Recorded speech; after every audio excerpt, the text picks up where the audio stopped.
You know, I've said this before. When it comes to scary entertainment, horror games got it. But what if we took it a step further? What if instead of playing these games and controlling the characters, we went for that full immersive experience and we're in the games? Would we survive? Well, that's exactly what we're doing today. Today, ladies and gentlemen, once again, we gonna be going over some horror games I could easily survive. And I don't got no time to spare. Y'all know what we do. Strategy, game plan, thought process, and of course, some of the ones that I can't.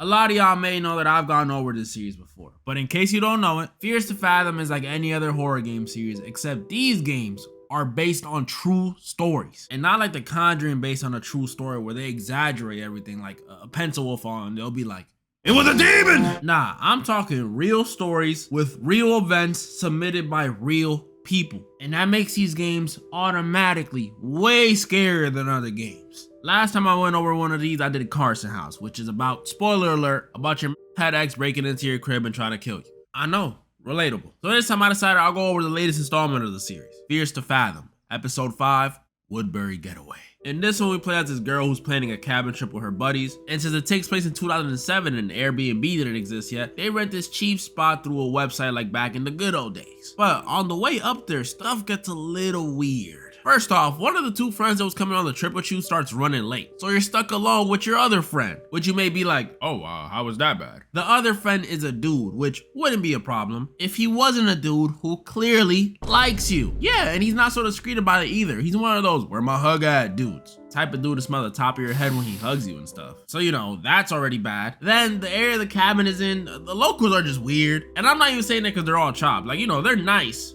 but weirdly nice. Like, you know what I'm talking about? That ever happened to y'all? You go to another state or city and everyone there just seems off. That junk is scary. I remember one time I was in Pennsylvania visiting a friend and we stopped at the mall and it was the weirdest thing. I'm in the mall, right? And these dudes walking past me are like smiling at me and greeting me and stuff like, ugh. I thought I was in the mall, not Chick-fil-A, bro. Keep it pushing. And just when you thought it couldn't get any weirder for our main character, when they arrive at the cabin, they find the owner of the crib just chilling there. Yeah, like imagine your Airbnb host is just kicked up at the spot you rented talking about some, "Oh, my bad, I was just fixing the sink." Like, are we serious? This one 99 a night gets us? Or at least that's who they thought was the owner of the crib. Because after our friend leaves to go get our other friend who was running late, we're left alone with this host. And after we receive a message from the host while he's right in front of us, we realize this guy is not the host. Yup, Woodbury Getaway is about a stranger infiltrating your cabin without you even realizing it.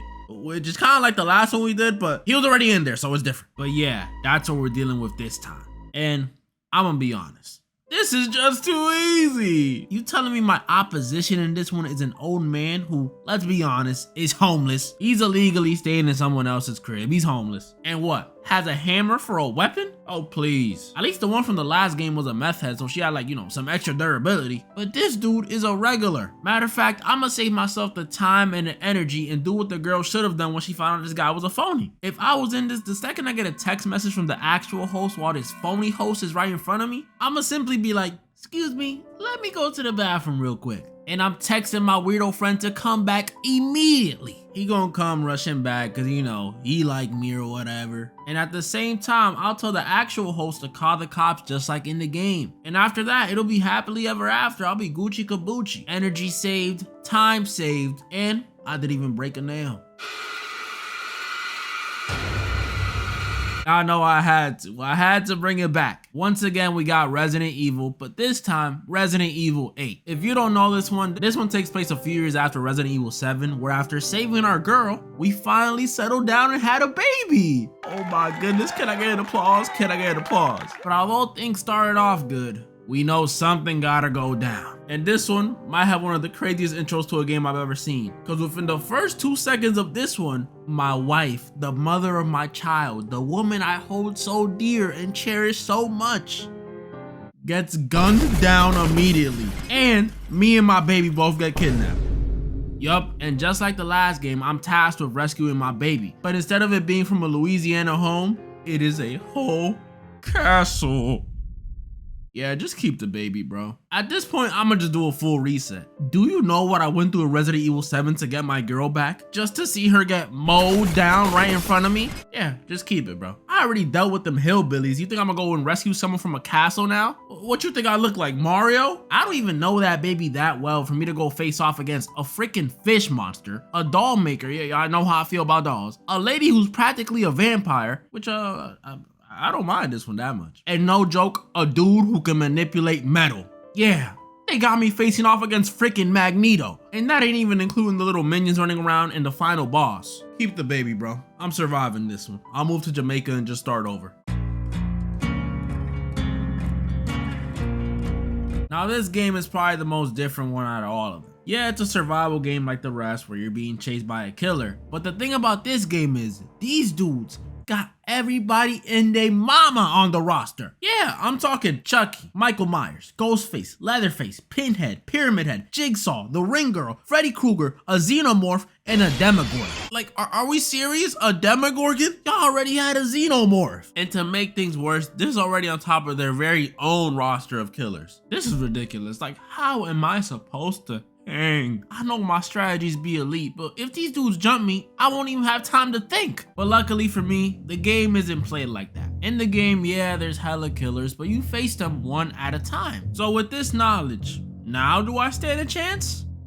No. Because even if you do manage to outrun these dudes, the only way to leave the airs in this game is to fix 5 generators, which is like, look at me. I look like I could do a lot of things. Swing a baseball bat, maybe run a deli, but fix a generator? Come on, y'all, let's be real. Yeah, this is looking like a loss. And I know once the other 3 people I'm with get murked, there's a little hatch that opens up that you could escape through, but that's only if you find it. And I never did. Even in my most consistent era of playing this game, which was, I don't know, 2018, I would never find a hatch. So I'm not banking on that, I'm sorry. This was a loss, y'all. Don't get it twisted though. I ain't saying I'm losing to all the killers. Now when there's people like Chucky and Ghostface running around, you know they're getting whooped. But a majority of them, yeah, I won't lie, they got it.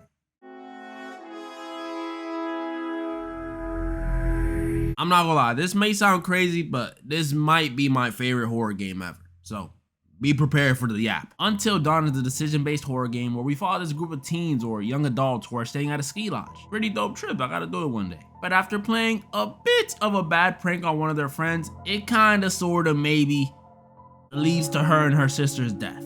Yup, bodies never found. But it's not over, because after these tragic losses, they get the bright idea to come back again the next year. Yeah, 2 of their closest friends die because of them, and instead of calling it quits, they're like, so we bringing Uno next time, or? But this time when they returned to the lodge, stuff was different. Because this time, there was not 1, not 2, but 3 potential killers after them. Who are they and why are they doing it? I'll get to that in a second. And with no power in the crib or service on their phones, they have to try and survive until dawn. So yeah, this won't be easy, but I always find a way. Before I even get to my strategies though, and yes, strategies, because I have multiple, I gotta make a few things clear when it comes to what we're facing in this game. Because when I said we're going up against 3 potential killers, I kinda lied, Because in the game, 2 of the killers ain't even like really killers. They're more like misunderstood. One is Josh, who's the brother of the sister that died because of the prank. And to me, if he actually did want to murk the whole cast, except Sam and Chris, I'd understand. You think you're just gonna indirectly kill my sisters and it's gonna be peaches and roses? Nah. Still, I wouldn't want him to, but I'd understand. Instead though, he takes on this Fugazi Jigsaw personality to prank them back. And the other is the flamethrower guy, who is not very well kept, but he's not a bad guy. As a matter of fact, he's actually trying to take out the real problem in this game, the Wendigo. A skinny, ugly, bald monstrosity. Hella strong, hella durable, hella fast, can imitate people's voices, and its only weakness is fire. This thing is a problem. And while you may be thinking, well, on the bright side, you only gotta worry about the one Wendigo, right? There are 14 of these things. Not just all roaming around. I don't want to make it seem that crazy. But if I made the wrong choices and ran into the wrong building, I could run into them. So yeah, this just went from difficult to extremely difficult. But I think I'll be good. I mean, not to brag, but I'ma brag. I got the good ending on my first run of the game.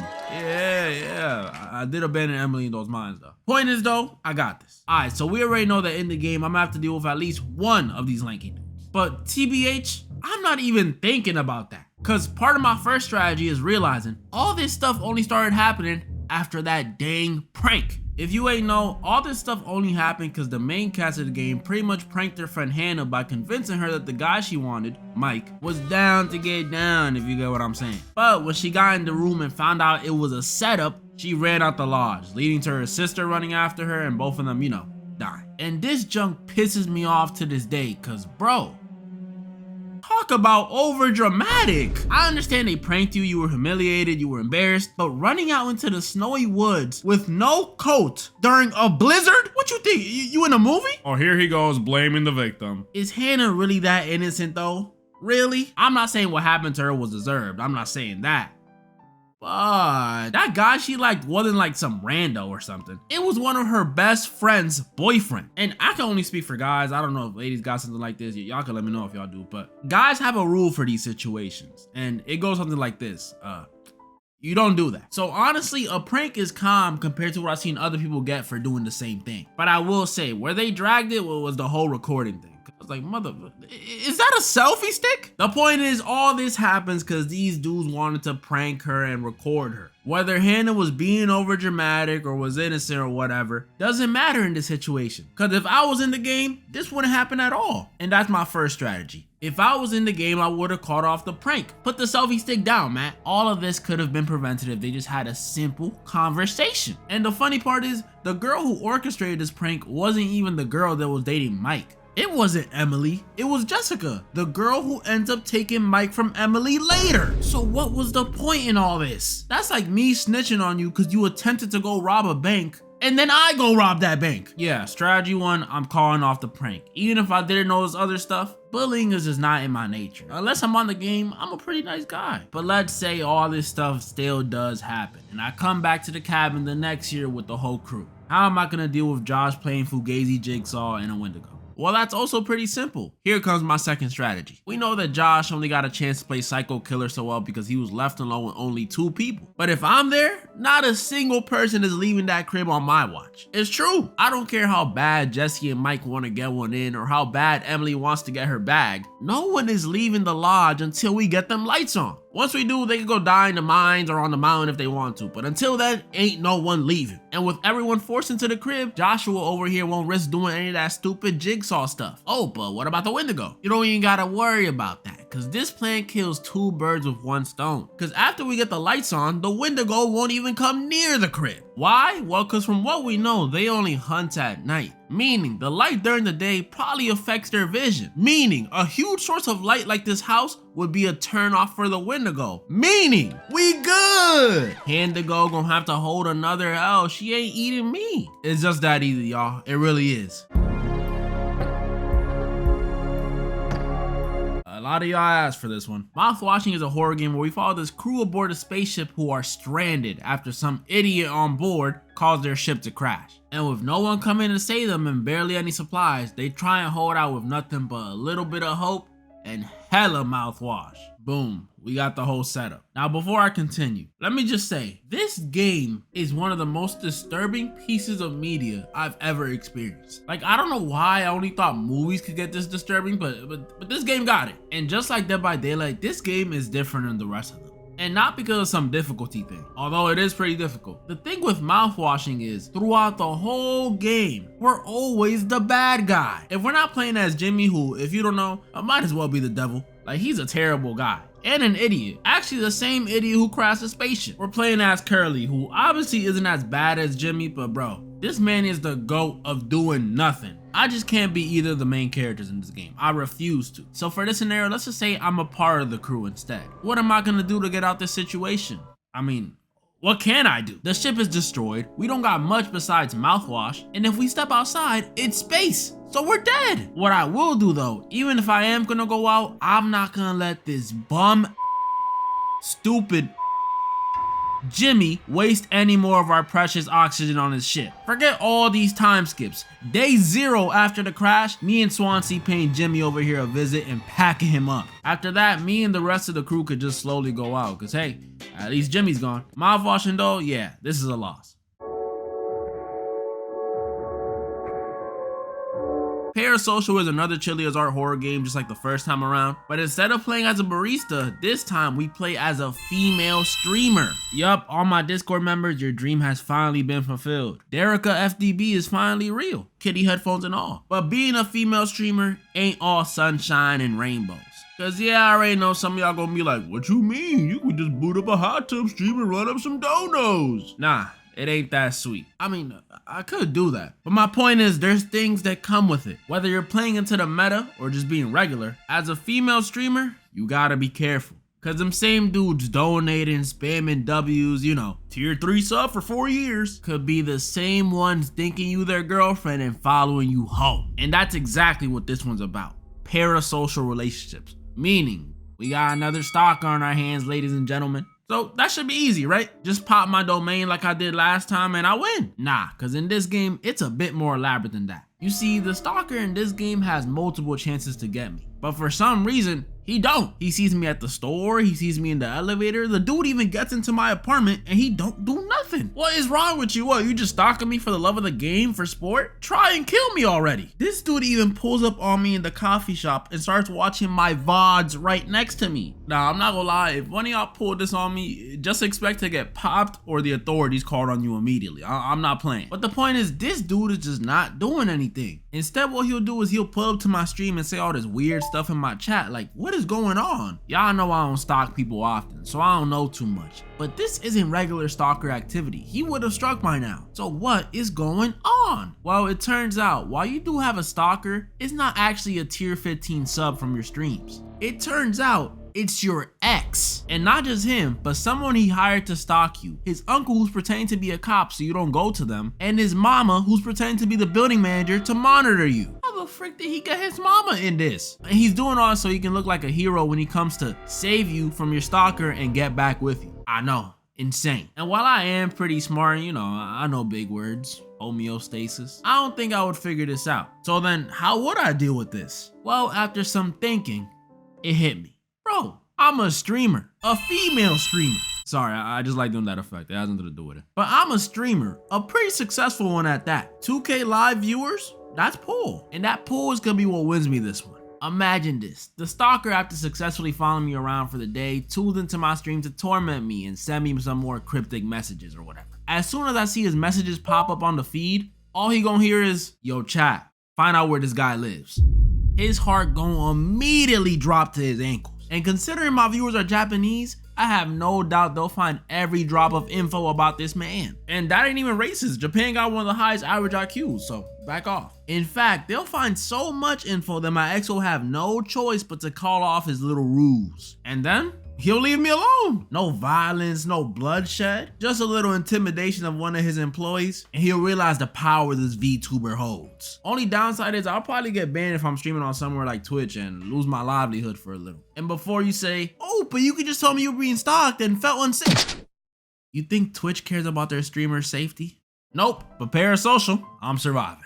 That was pretty much all the horror games I wanted to go over this time, and y'all know what to do. Comment down below the ones you guys think I was wrong or right about. And I can't believe I'm saying this, but y'all, we are 120,000 subs away from that mil. Like, it's actually crazy. I don't even know what to say. I ain't gonna celebrate too early because you never know, but thank you guys so much. We still got that charity thing going on at the end of the year, so keep sending in some charities y'all want to see me donate to. That's already 8.8K secured for charity. Y'all are amazing. And moral of the story? It was a demon!